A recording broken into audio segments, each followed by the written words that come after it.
사랑하는 영락교회 지체들에게 주 안에서 평화 인사를 전합니다. 오늘은 2021년 12월 10일 금요일입니다. 오늘의 묵상 본문은 출애굽기 10장 1절로 20절까지의 말씀입니다. 오늘 본문 말씀 10장 1절부터의 말씀은 이렇게 시작합니다.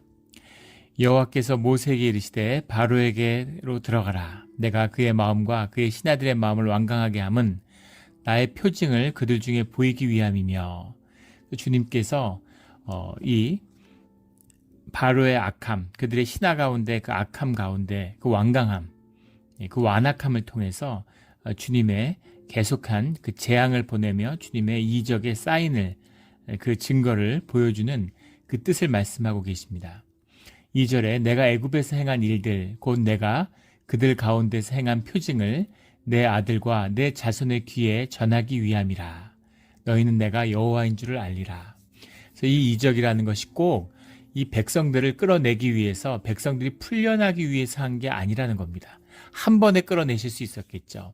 애굽을 멸망시키고 그냥 다 데리고 나올 수도 있고, 이 재앙 중에 어느 한 재앙만으로도 얼마든지 애굽을 멸할 수 있었을 겁니다. 아니면 정말 바로와 그 신하들의 마음을 돌이키는 역사를 주님이 일으키실 수도 있었겠죠. 주님이 그렇게 하시지 않고 이 바로 안에 있는 그 신하와 애굽 사람들이 있는 완악함을 만나게 하는 그 방법을 통해서, 그 거듭된 이적을 통해서 주님의 구속의 은혜와 주님이 함께 하심, 그리고 하나님이 여호와 하나님이다라고 하는 것을 이 히브리의 백성이 만나게 하는, 주님이 구속하려고 하는 자들이 주님의 자녀가 되도록 자라나는 과정이었다라고 말씀하고 계시는 거죠. 이것이 이 모든 환난과 이 고난과 어려움 가운데 주님이 이 히브리 사람들을 이끌어내시는 참된 뜻이다라는 겁니다.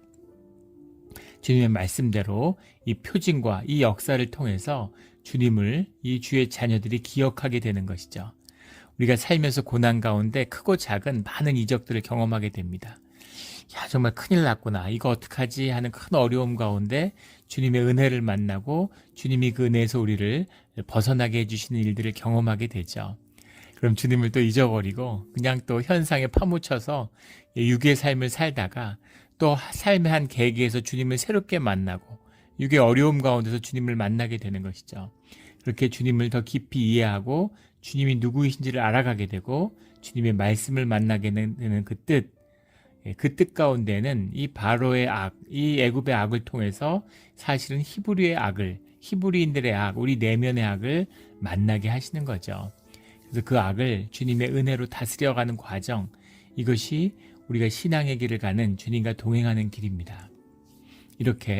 이런 일들을 경험했는데도 주님을 잊어버리죠. 우리 광야의 길에서 보면 이런 이적을 통해서 이런 은혜를 받고서 애굽을 나왔는데도 조금만 어려움이 있으면 우리가 애굽에 살 때가 좋았는데, 그때가 좋았는데, 이렇게 얘기하는 그런 완악함, 히브리인들의 완악함을 만나게 됩니다.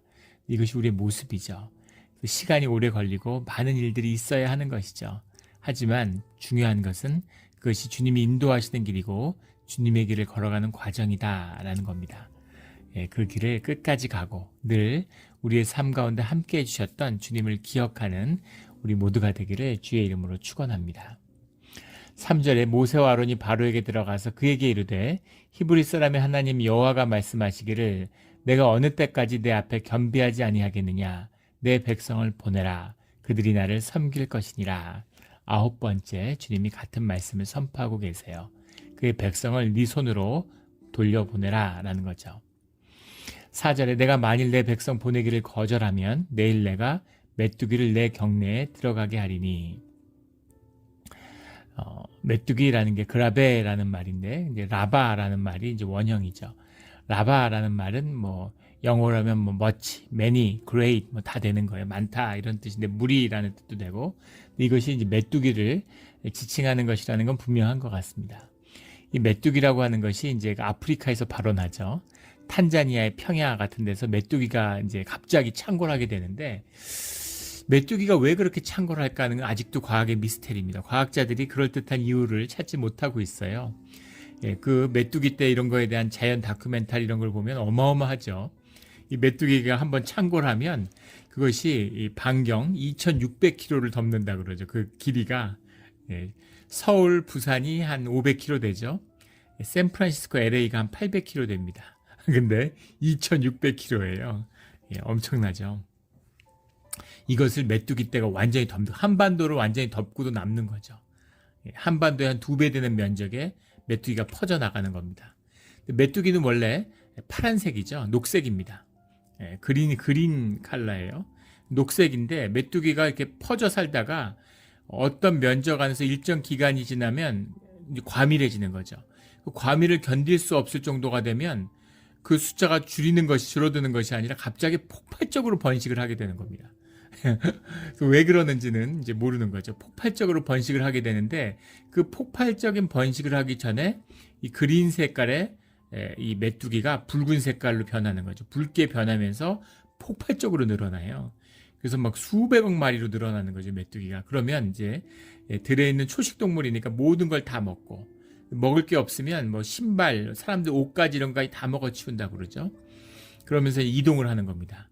그게 아프리카에 이제 그래서 출발을 해서 쭉 북상해서 이제 이집트를 휩쓸고 아라비아의 광야로 나가서 이란 고원을 거쳐서 인도를 휩쓸고 그것이 중국 남부에서 소멸하게 되는 이제 그런 과정을 겪게 되죠. 중국도 먹을 게 많을 텐데 왜 중국 남부에서 소멸할까? 내가 한 다큐멘터리를 보는데 참 그 자연의 섭리라는 건 위대하죠. 광동성에 중국 사람들 오리를 좋아하잖아요. 페이킹 덕, 오리고기를 좋아하고 오리를 뭐 수없이 많이 키우죠. 저는 한번 그런 얘기했지만 아파트 베란다 이런 데서도 중국 가보면 오리를 키웁니다. 오리고기를 이제 잡아 먹어야 되니까. 그래서 그 집에 놀러 가면 자기 베란다에서 키우는 오리를 그 자리에서 잡아서 요리하고 이제 그런 모습을 보게 되는데 이 광동성에만 오리가 한 2억 마리 된다고 그래요. 근데 오리 한 마리가 메뚜기를 하루에 100마리 내지 200마리를 잡아먹는답니다. 그래서 수백억 마리의 메뚜기가 가도 수천억 마리의 메뚜기가 가도 며칠 안 돼서 일주일이 채 안 돼서 이제 전멸하는 거죠. 그래서 중국은 이제 메뚜기의 피해가 크지 않다는 거예요. 물론 예전엔 컸죠. 중국 역사에도 메뚜기 떼가 창궐해서 황폐화된 이런 역사 기록들이 많이 있습니다. 그런데 오리를 대량 사육하면서 중국에는 이제 메뚜기의 피해가 이제 없어졌다는 거죠. 참 신기하죠. 꿩 잡는 매가 있다 이런 말처럼 천적 관계가 있는 거죠. 근데 주님이 그 메뚜기를 일으키겠다 이렇게 말씀하시는 겁니다. 5절에 그냥 자연적으로 일어나도 어마어마한데 주님이 메뚜기 떼를 쓰실 때는 어떻겠습니까? 말할 것도 없겠죠. 5절에 메뚜기가 지면을 덮어서 사람이 땅을 볼 수 없을 것이라. 메뚜기가 내게 남은 그것 곧 우박을 면하고 남은 것을 먹으며 너희를 위하여 들에서 자라나는 모든 나무를 먹을 것이며. 그래서 그 다큐멘터리에 가도 메뚜기 떼가 지나가면 진짜 남는 것이 아무것도 없죠. 남는 것이 아무것도 없는 모든 걸 다 먹어버리는 겁니다. 무시무시한 거죠. 6절에 또 내 집들과 내 모든 신하의 집들과 모든 애굽 사람의 집들에 가득하리니 이는 내 아버지와 내 조상이 이 땅에 있었던 그날로부터 오늘까지 보지 못하였던 것이리라 하셨다 하고 돌이켜 바로에게서 나오니. 메뚜기의 재앙은 주기적으로 이제 애굽을 덮쳤습니다. 그런데 이제까지 본 적이 없었던 이런 예전엔 상상도 하지 못했던 그런 메뚜기의 재앙이 닥칠 것이다 이렇게 이야기하는 거죠. 7절에 바로의 신하들이 그에게 말하되 어느 때까지 이 사람이 우리의 함정이 되리이까. 그 사람들을 보내어 그들의 하나님 여호와를 섬기게 하소서. 왕은 아직도 애굽이 망한 줄 알지 못하시나이까. 그러니까 신하들도 이제 과감하게 이야기하는 거죠. 왕은 아직도 애굽이 망한 줄 알지 못하나이까. 이미 이제까지 7번의 재앙으로 애굽은 결단이 났는데 언제까지 이렇게 있습니까? 이 사람이 우리의 함정이 되리까. 이 얘기는 이 사람이 우리의 좀 재앙을 불러오지 않습니까? 또다시 재앙을 몰고 찾아오지 않았습니까? 이 사람 뒤에는 여호와 신이 있지 않습니까? 이 얘기죠. 그 여호와 히브리 사람들의 신이 히브리 사람들을 데려나가기를 원하는데 왜 이런 일을 반복하십니까? 이 사람이 오고 나면 그 다음 날은 재앙이 찾아오는데 이 사람이 찾아왔으면 재앙이 또 올 거 아닙니까? 그 사람들을 내보내주세요. 이런 얘기죠. 그걸 요구하고 있는 겁니다. 근데 왕은 이제 그것에 굴복하고 싶지 않은 것이죠.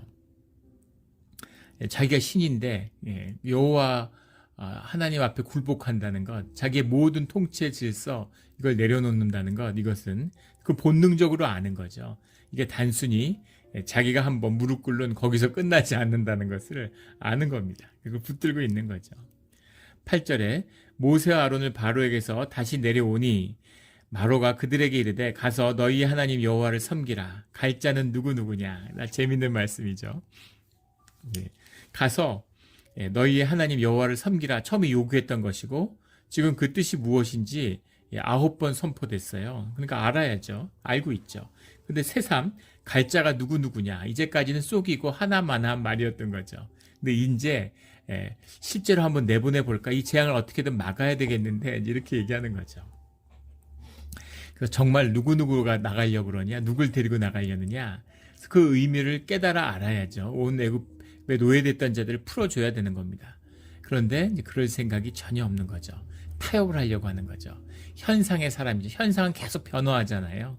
그 현상의 사람, 이런 물질 세계에 묶인 사람, 육의 사람들의 특징은 현상에 얽매 있는 거죠.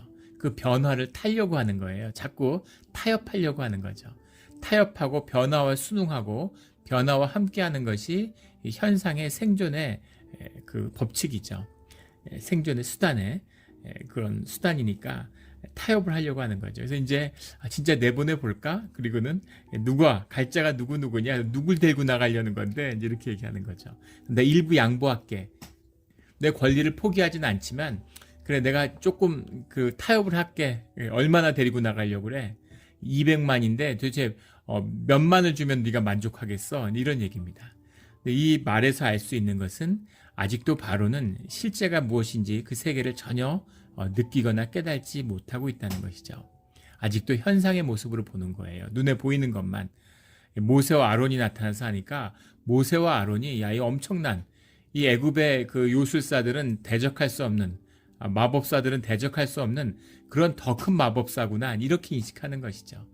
이 사람들이 현상을 뭔가 쥐락펴락하는 능력이 있구나 이렇게 생각하는 것이지 이들이 하나님 여호와 하나님의 말씀이라고 선포하는데 그것을 주님의 말씀으로 전혀 듣지도 못하고 받지도 못하는 자들이다 하는 것을 분명히 보여주고 있는 것입니다. 9절에 모세가 이르되 우리가 여호와 앞에 절기를 지킬 것인즉 우리가 남녀노소와 양과 소를 데리고 가겠나이다. 다 데리고 나간다는 거죠. 키우던 양도 소도 다 데리고 간다는 겁니다. 남녀노소 우리가 절기를 지킨다. 우리 주님 앞에 드리는 예배도 마찬가지죠. 공동체의 삶으로 주님 앞에 하나 되는 것입니다. 하나 되어서 주님을 경배하는 거예요. 공동체가 같이 모이는 것, 주님의 가족으로 하늘 가족으로 하나로 모이는 것이 공예배의 참된 뜻이죠. 물론 예배라는 것은 우리가 주님께 드리는 주님을 경배하는 것이니까 넓은 의미에서 보면 우리의 삶이 모두 다 예배가 되어야 되는 것이죠. 그러나 우리가 공예배를 드린다라고 했을 때는 주님의 공동체, 예배 가운데 함께 선 공동체입니다. 지금 뭐 교회들마다 온라인 예배라는 걸 하고 있어요. 말도 안 되는 것이죠. 아무 준비 없이 경황 없이 종교적인 관점에서 예배를 종교 의식으로 받아들이는 거죠. 그러니까 온라인이라는 그런 매개체를 이용해서 매체가 바뀌면 어때? 다 예배인데 뭐 이렇게 얘기하는 겁니다. 그럴까요? 예배의 참된 뜻을 모르는 것이죠. 예전에 TV에서 하는 텔레 에반젤리스트라는 게 있었죠. 미국에서 TV로 이제 설교하는 것을 방송국에 돈을 내고 사서 광고하듯이 그렇게 TV 프로그램으로 그걸 내보내는 겁니다. 그리고는 헌금을 받아요. 그러면서 그것이 이제 교회다 이렇게 얘기했는데 우리 교회들이 기성교회들이 그것을 교회로 인정하지 않았습니다.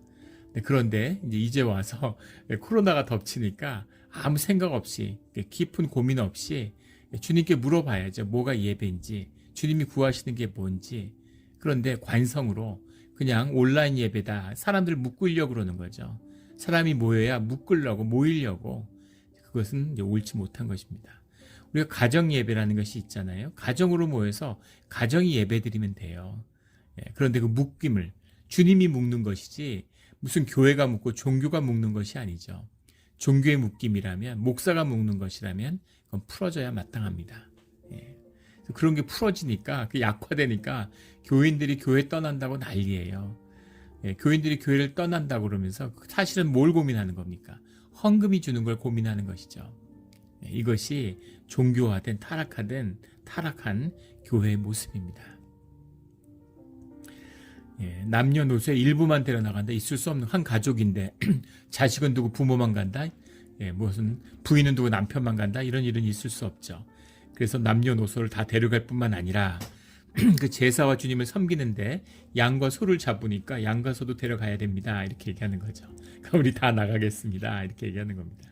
그러자 계속 얘기했던 얘기고 지금 9번째 들은 얘기예요. 근데 바로가 그걸 귓등으로도 안 듣고 속이려고만 하다가 현상을 모면하려고 하는 거죠. 현상의 사람이니까 이 현상만 피하면 돼. 지나가는 거니까 이것만 지나가면 돼. 이러다가 그 현상을 피할 수 없는 현상이 또 몰려오니까 이번에는 뭔가 좀 타협을 해보려고 했는데 얘기를 들어보니까 이제 그 문제가 심각하게 다가오는 거죠. 그러니까 뭐라고 얘기하냐면 자신의 본질이 드러나는 겁니다. 10절에 내가 너희와 너희의 어린아이들을 보내면 여호와가 너희와 함께함과 같으리니라. 보라, 그것이 너희에게는 나쁜 것이니라. 이게 도대체 무슨 말인가 읽어보면 뜻이 통하지 않죠. 내가 너희와 너희 어린아이들을 보내면 여호와가 너희와 함께함과 같으니라. 이것을 정확히 직역하면 여호와가 너희와 함께한다면 그렇다면 내가 너희와 너희 어린이들을 너희와 너희 애들을 보낼 것이다. 이런 얘기입니다. 무슨 얘기일까요? 여호와가 너희와 진짜 함께한다면 네가 입만 열면 여호와 하나님 하는데 여호와 하나님이 진짜 있고 너랑 함께하고 있다면 그러면 내가 어린아이들을 보낼 거야. 이런 얘기입니다. 무슨 말이냐면 야 여호와 하나님 네가 와서 지금 하나님의 이름을 덜먹인다고 네가 신의 음성을 대언하고 있다고 웃기는 소리 하지 마. 이 얘기죠. 말 같지 않은 소리 하지 마. 네가 마법사인 거 네가 요술사고 네가 능력 있는 거 알겠어. 그런데 절대자 하나님 호트나 무슨 라보다 더 큰 하나님이 있다고 유일한 하나님이 계시다고 완전히 세계관의 변화죠. 세계관의 충격이죠. 수많은 신들이 있고 그 신들이 세상의 모든 현상을 설명해주고 있잖아요. 인간이 다 만든 이야기죠. 그런데 그것을 넘어서는 근본적인 그걸 뛰어넘는 유일신이 있다고 아마 진짜 받아들이기 어려웠을 거예요. 받아들이기 어려웠을 겁니다. 그런 것이죠. 그래서 진심이 나온 거죠. 여호와가 너와 함께 있다면 그럼 내가 보내주겠지. 안 보낸다는 얘기죠. 여호와 하나님도 말도 안 되는 소리고 그리고 내가 어린아이들 너와 같이 보낸다? 그런 일은 있을 수 없어. 왜 어린아이를 두고 가라고 그럴까요? 어린아이를 두고 가면 돌아오기 때문이죠. 누가 자식을 두고 가겠어요. 그러니까 자식은 두고 가라. 이런 거죠. 예전에 그 탈북을 한 북한에서 고위 그런 그 간첩 같은 거죠. 이제 그런 정보 공작원으로 해외에서 오랫동안 일했던 그러니까 정보부서의 기관원이 돼서 한국도 마찬가지죠. 국정원 같은 데 요원들이 외무부의 영사 같은 것으로 이렇게 가장을 한다고 해야 될까요? 어느 나라나 마찬가지입니다. 그래서 외무부 같은 데 대사관 같은 데 나와서 일을 하죠. 근데 소속은 사실은 국정원인데 외무부 직원같이 활동하는 겁니다. 이제 탈북한 사람분들이 그렇게 외교관으로 사실은 공작원이죠. 그렇게 이제 여러 나라에서 일을 했는데 북한은 참 잔인한 나라죠. 그 자식들을 못 데리고 나간다는 거예요. 근데 해외에 나가면 이제 왔다 갔다 하고 1년에 한 반은 자국에 있고 이렇게 영사 업무를 위해서 나오고 이렇게 하는데 북한은 이제 돈도 없고 이제 형편이 어렵다 보니까 외교관으로 한번 나가면 몇 년이 지나도 국내에 들어오질 못한다는 거예요. 십수년씩 해외 공간에만 머물고 이런다는 겁니다. 참 이제 비참한 거죠. 그러면 애들을 같이 보내서 애들을 거기서 키우게 해야 되잖아요. 근데 아이들이 같이 있고 가족이 같이 있으면 탈북을 할까봐 탈출할까봐 자녀를 인질로 잡고 있는 거죠.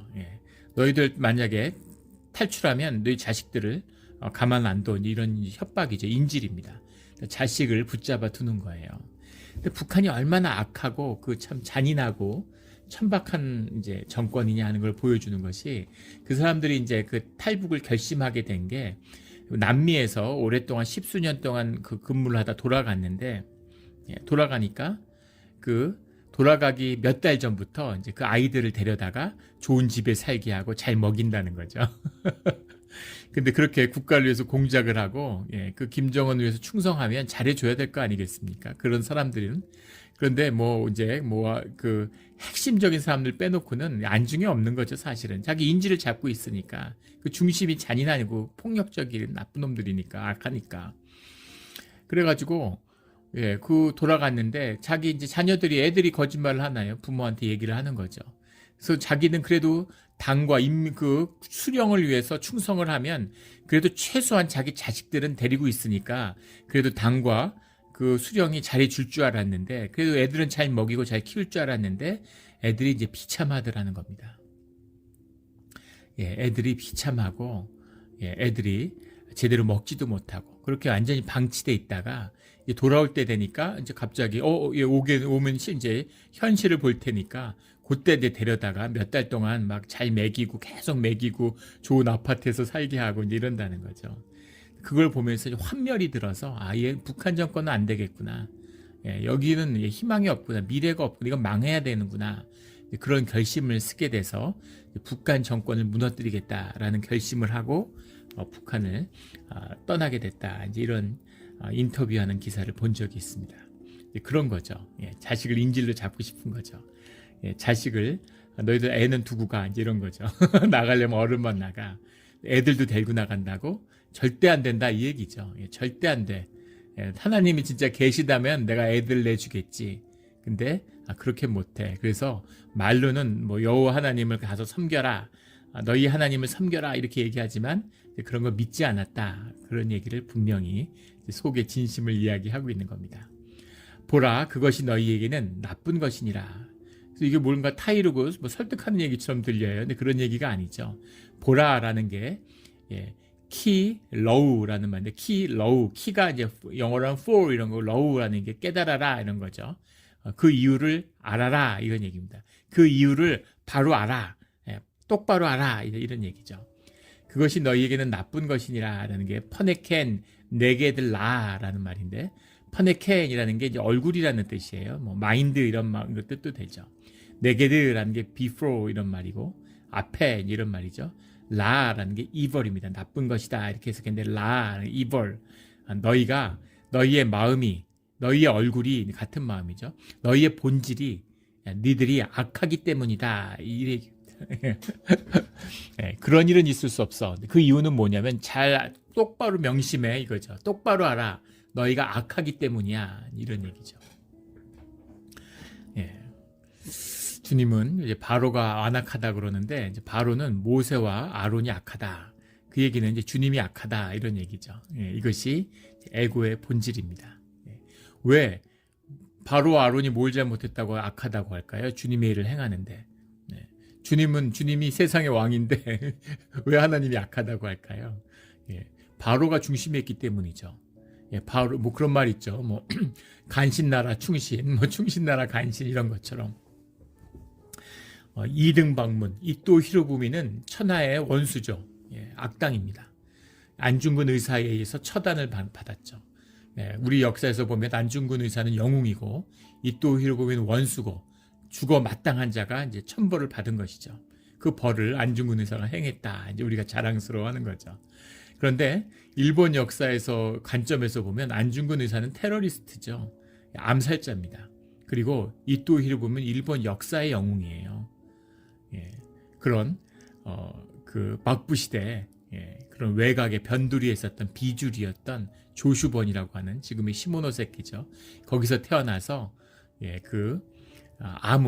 아주 그런 그 하류 무사회로 태어났다가 탈번이라는 걸 하죠. 그 다 사무라이들은 번에 묶여 있는데 탈번을 한 거예요. 조슈 오인방이라고 하는, 영국에 유학을 하고 돌아와서 메이지 유신이라고 하는 혁명을 일으켰습니다.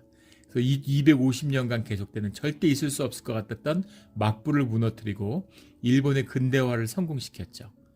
그리고 정말 세계 누구도 할 수 없을 것 같은 세계 중심 국가 같은 청나라를 싸워서 이기고, 그리고 러시아와 싸워 이겼습니다.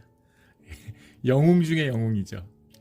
도요토미 히데요시 이후에 그런 귀족이 아니고 그런 영주가 아닌 사람이 일본의 최고 지도자가 된 것은 이또 히로부미가 최초라고 그러죠. 뭐가 진실인가요? 보는 관점에 따라 다른 것이죠. 그것처럼 바로의 관점에서 보면 현상 세계에서는 모든 가치는 상대적입니다. 바로 입장에서 보면 천하의 나쁜 아무 문제 없고 태평성대였는데 근데 어느 날 불쑥 찾아오더니 여호와 하나님의 말씀이라 그러면서 백성의 거의 절반을 3분의 1을 내놓으라고 그러는 거예요. 데리고 나가겠다고. 어떤 왕이 그걸 용납하겠습니까? 그 노예 노동에 의지해서 국가가 운영되고 있는데 우리 망하라는 거냐? 뭐 이런 거죠. 와서 야 내가 힘이 더 세. 너보다 내가 힘이 더 파워가 있어. 나라를 한 반 내놔야 되겠어. 그럼 타협이 가능하겠죠. 근데 그게 아니라 여호와 하나님이 계시고 너희의 모든 우상, 너희의 신앙 이건 다 가짜야. 하나님 한 분 하나님이 계시고 그 말씀을 순종해야 돼. 하나님이 모든 백성을 노예된 백성을 풀어내라고 하니까 너희가 스스로 풀어야 돼. 점령하고 다스리고 죽이고 빼앗아가면 그럼 할 수 없죠. 그럼 빼앗기겠어. 근데 있는 스스로 내놓으라고 목숨이 있는 한 힘이 있는 한 용납할 수 없는 것이죠.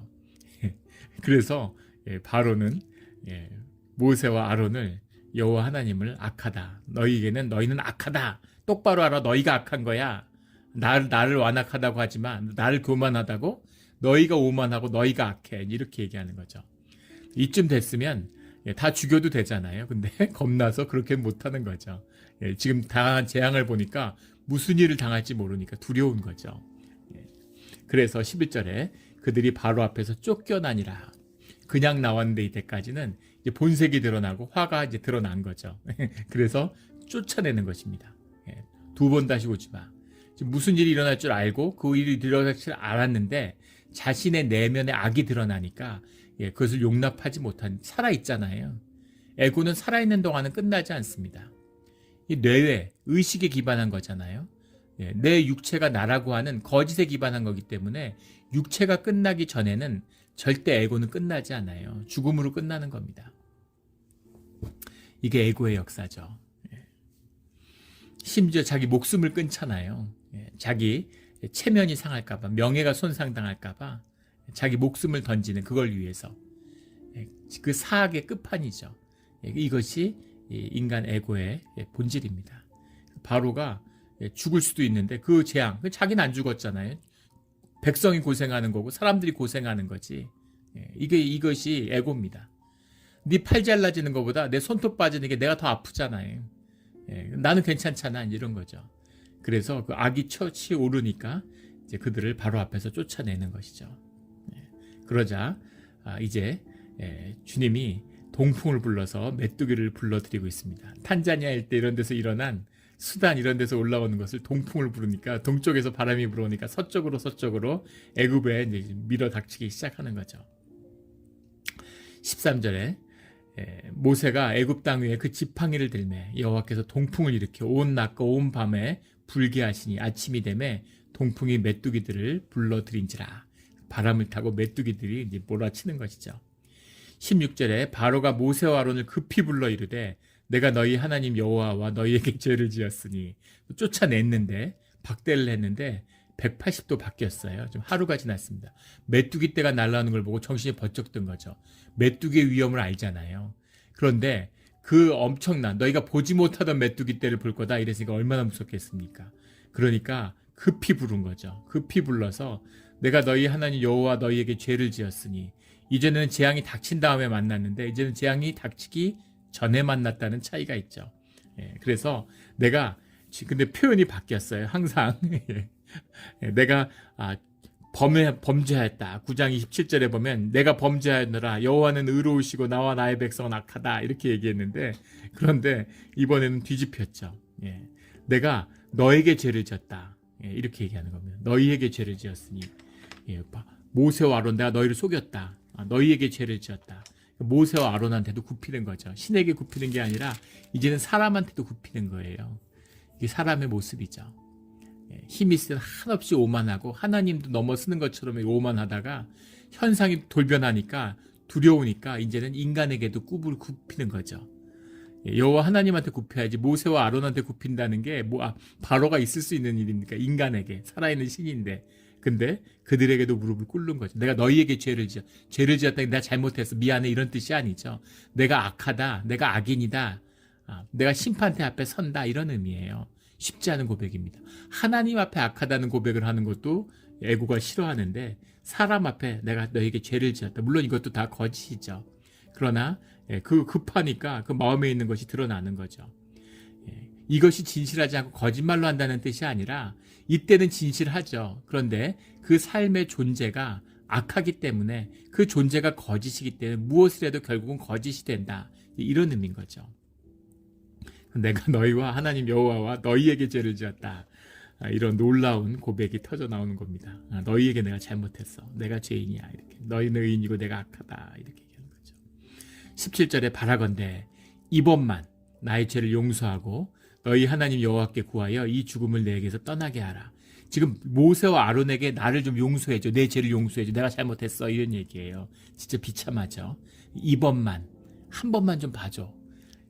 많이 우리가 익숙한 표현이죠. 우리가 기도할 때 이렇게 하잖아요. 주님, 이번만 좀 도와주십시오. 이번 한 번만 도와주시면 제가 주님을 열심히 주님을 섬기겠습니다.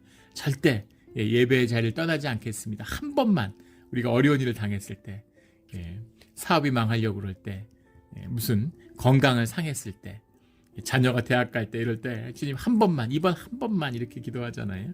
와서 한 번만 나를 용서해줘. 내가 하나님 여호와께, 너희가 하나님께 여호와께 좀 구해줘. 날 용서해주고, 모세와 아론에게 인간적으로 매달리는 최소한의 어떤 자신의 자존감도 다 잃어버린 그런 바로의 모습이죠. 오만한 사람의 특징입니다. 오만한 사람들은 자존감이 없는 거죠. 이런 사람들 깊이는 열등감이 있어요. 껍데기에 집착하는 사람들. 내가 무슨 박사학위 받았어. 내가 하버드 나왔어. 내가 무슨 돈이 많아. 내가 출세했어. 이런 사람들. 이런 사람들의 특징이죠. 다 껍데기잖아요. 자기 자신은 없는 거죠. 껍데기를 던지면 한없이 초라하고 비참한 자신이 있는 겁니다. 주의 자녀들은 반대죠. 껍데기는 필요 없는 겁니다. 우리의 존재, 본질이 주님의 자녀인데 그보다 더 귀한 게 뭐가 있겠어요. 그 진실로 사니까 삶이 존귀해지는 거죠. 뭘 입던, 뭘 먹던, 뭘 하며 살던 그런 건 중요하지 않아요. 하나님의 자녀의 존귀함이 있는 겁니다. 이 존귀함이 반짝반짝 빛나는 거죠. 모세와 아론을 보면 알잖아요. 아무것도 아니잖아요. 다 늙은 노인들, 84, 83세 노인이에요. 평생 양쳤어요. 그런데 그 당당함, 바로가 그 앞에서 무릎을 꿇게 되는 거죠. 바로가 비참해지는 거죠. 왜냐하면 그 모세와 아론의 뒤에는 여호와 하나님이 계시기 때문인 거죠. 삶이 이렇게 돼야 되는 겁니다. 세상의 모든 것을 가졌지만 모세와 아론을 붙들고 사정하는 이 모습, 이거죠. 19절에 여호와께서 돌이켜 강렬한 서풍을 불게 하사 메뚜기를 홍해에 몰아넣으시니, 동풍을 불어서 계속 메뚜기를 몰고 올라가야 되는데 리비아 쪽에서 서풍이 불어오기 시작하니까 그들이 반대로 날아가서 다 홍해로 몰아넣었다는 거죠. 그래서 메뚜기를 모두 끊으니 온 땅에 메뚜기가 하나도 남지 아니하니라.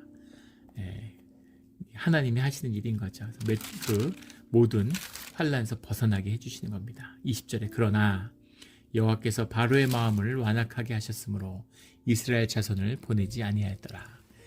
살아있는 한 절대 에고가 절대 주님을 받아들이지 않는 것이죠. 절대 받아들이지 않습니다. 이걸 다룰 수 있는 방법, 인간이 에고를 꺾고 주님을 만나는, 주님을 알게 되는 유일한 길은 십자가밖에 없어요. 이것이 주님이 우리에게 와서 십자가에 못 박히신 비밀입니다. 이 비밀을 우리에게 주셨죠. 우리 대림절 셋째 주를 맞이하게 되는데 우리 주님의 십자가를 다스금 깊이 새기며 이 땅에 오신 주님의 은혜를 새롭게 만나는 그런 우리 오늘이 되기를 주의 이름으로 축원합니다. 아멘. 함께 기도드리겠습니다. 하나님 아버지 감사합니다. 우리가 바로를 통해서 우리 내면의 완악함을 봅니다.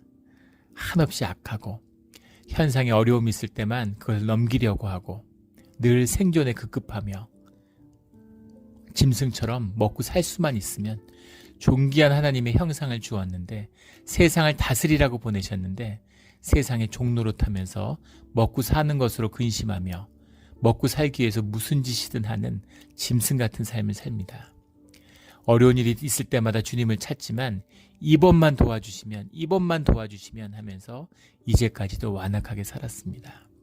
주여 아버지여, 우리의 완악한 에고를, 뻣뻣한 목을 꺾으시고 이 완악한 에고를 십자가에 못 박아서 깨끗하게 주님 앞에서 한번 죽고 새로운 삶이 시작되는 우리의 오늘이 되게 하여 주시옵소서.